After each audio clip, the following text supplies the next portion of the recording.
Sa number 3, amay sang 42 anyos ka babae nga ginakabig sang army nga leader sang NPA kag isa sa 3 ka mga napatay sa encounter sa Barangay Kapitan Ramon sa Silay City. Ang ginapabugal ang iya anak bilang isa ka writer kag isa ka hangaway. May report si Nico Delfin. 3 man katuig nga wala nakita ni Pablo Tariman, ang iya anak nga si Karima Lorena Tariman, ang isa sa 2 ka mga katapos ng New People's Army nga napatay sa encounter kontra sa katapos ng 79th Infantry Battalion sa Hacienda Rimunda sa Barangay Kapitan Ramon, siyudad sang Silay sang Biyernes. Masubo para sa iya nga madulaan sang anak, pero iya iniginbaton nga may bugal. Isa siyang magaling na makata.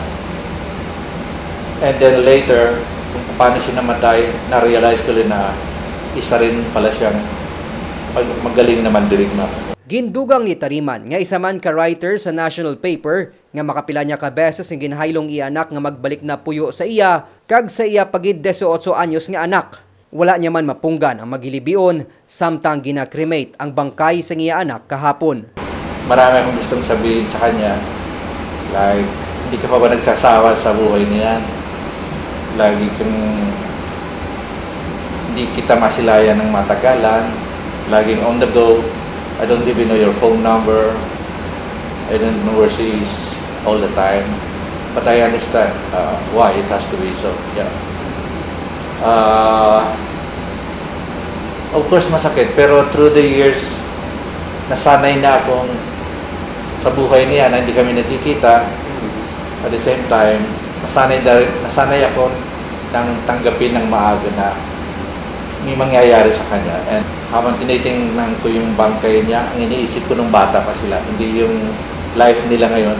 Si Karima, ang anay managing editor sang Philippine Collegians ng University of the Philippines. 2001, sang siyang nabilanggo tubtob nga na-dismiss man ang kaso nga illegal possession of firearms sa ginpasaka batok sa iya. Suno sa Army, leader sang Northern Negros Front si Karima.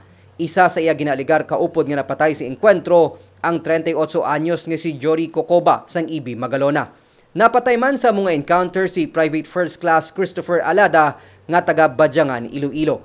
Suno kay Army Major Senon Pancito, spokesperson sang 3rd Infantry Division, magluwas sa posthumous award. Ila man ginapalabot ang military merits kag honor para sa ginakabig baganihan nga soldado nga napatay sa enkwentro.